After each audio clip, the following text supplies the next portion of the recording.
Buenas noches, profesor. Mi nombre es Gonzalo Martínez. Le voy a hacer la introducción sobre el caso 1, grupo 6, Fundación del Corazón, pacientes hipertensos. Bueno, nuestro compañero Franco Vicencio va a hablar sobre los usuarios y funciones de nuestro modelo de entidad de violación. Nuestro compañero Alejandro Gatica va a hablar sobre jerarquía y entidades fuertes y entidades débiles. Nuestro compañero Diego Martínez nos va a hablar sobre las reglas del negocio. Nuestro compañero Orlando Aranguren nos hablará sobre los atributos y las relaciones del modelo de entidad de violación. Y yo, Gonzalo Martínez, que le habla, voy a hablar sobre las cardinalidades del modelo de entidad de violación y además sobre una conclusión general sobre el caso. Eso sería. Muchas gracias. A continuación va nuestro video. Dentro del mapa de entidad de relación que se generó del siguiente caso, se puede evidenciar que tenemos tres tipos de usuarios. Los primeros usuarios vendrían siendo los pacientes, los cuales su función es ser revisados y chequeados según corresponda. Los segundos usuarios vendrían siendo los médicos, los cuales revisan y chequean a los pacientes.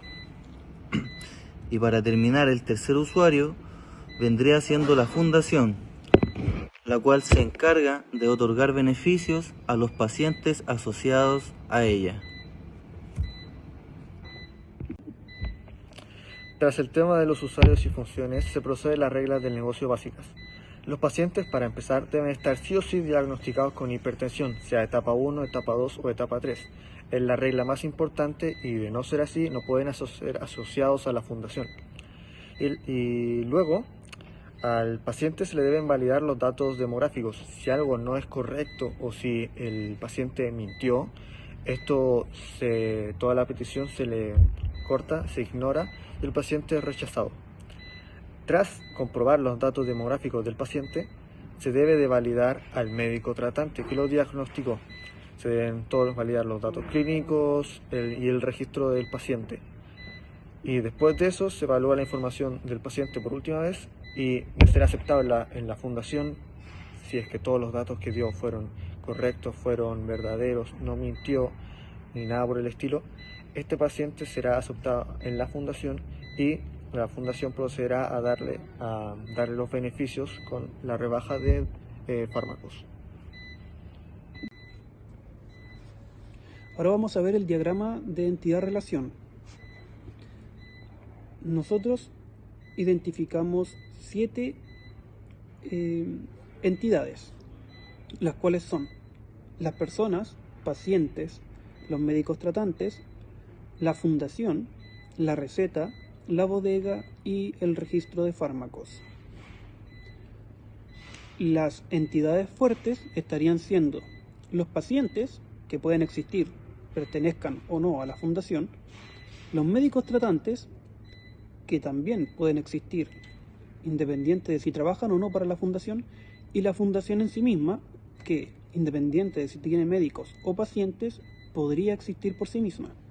En cambio, las débiles estarían siendo la receta mensual, que depende directamente de los pacientes para poder existir, la bodega, que depende de la fundación para poder existir, y el registro de fármacos, que es llevado por el médico tratante, por lo cual sin este no podría generarse. De esto podemos deducir también que tanto los pacientes como los médicos pertenecen a una jerarquía en el cual su nivel superior serían las personas. Ambas entidades pertenecen a la entidad persona, que agrupa estas características en común. En el ejercicio no explicaba que un paciente no podía ser médico tratante, por lo cual no se apartó dentro del diagrama. Ya, póngale. Ya, bueno, a continuación voy a hablar de los atributos. Por lo que podemos ver acá, los pacientes están formados por tres atributos compuestos, que serían la hipertensión, los datos clínicos y estado civil.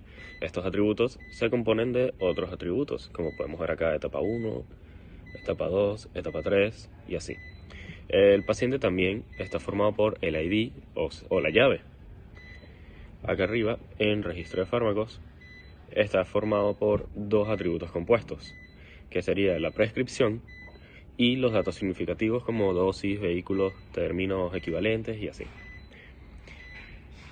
Abajo está la fundación, está la receta mensual, que se compone de un atributo derivado. Al igual que en la bodega, también hay otro atributo derivado que vienen del precio del fármaco. Las personas también se componen de otros atributos como la dirección, región, fecha de nacimiento, el apellido y etc.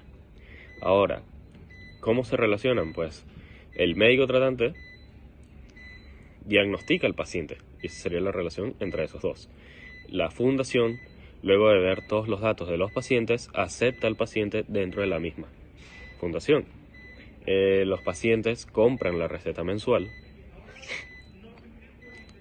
La fundación registra en la bodega todo lo que sea del stock de los fármacos, etc. Y los registros de fármacos se asocian directamente al médico tratante, no más de ahí. Y bueno, eso. Buenas noches, profesor. Mi nombre es Gonzalo Martínez. Voy a hablar sobre las cardinalidades de nuestro modelo antiamilación. En nuestro modelo antiamilación podemos encontrar 7 entidades, de las cuales se puede desprender una amilación de 1 a 1 entre pacientes y meseta mensual, y de muchos a muchos entre médico tratante y personas, y paciente y personas. Además podemos encontrar numeraciones de N a N en fundación y bodega, y cardinalidades de M a M en médico tratante, registro de fármacos, médico tratante fundación, pacientes y fundación. Y además, a modo de conclusión, se puede desprender que nuestro modelo antiamilación consta con 4 entidades fuertes y 3 entidades débiles. Nuestras entidades débiles serían receta mensual, bodega y registro de fármacos. Nuestras entidades fuertes serían personas, pacientes, médico tratante y fundación. Eso sería. Muchas gracias.